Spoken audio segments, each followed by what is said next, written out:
ഗുജറാത്തിലെ പോർബന്തറിൽ ഹെലികോപ്റ്റർ അപകടത്തിൽ വീരമൃത്യു വരിച്ച മലയാളി പൈലറ്റ് വിപിൻ ബാബുവിൻ്റെ ഭൗതികദേഹം കൊച്ചിയിലെത്തിച്ചു. നെടുമ്പാശ്ശേരി വിമാനത്താവളത്തിൽ നിന്നും കോസ്റ്റ് ഗാർഡിൻ്റെ ആംബുലൻസിൽ മാവേലിക്കരയിലെ വീട്ടിലേക്ക് കൊണ്ടുപോയി.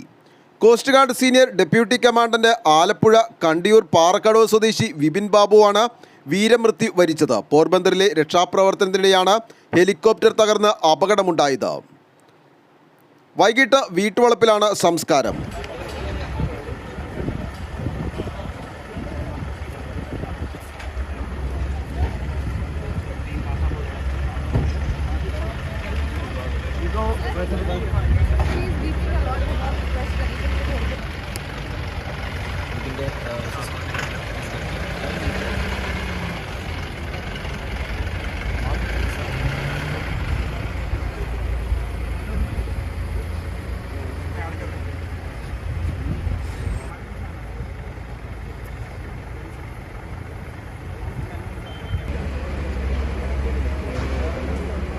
News desk Aluva.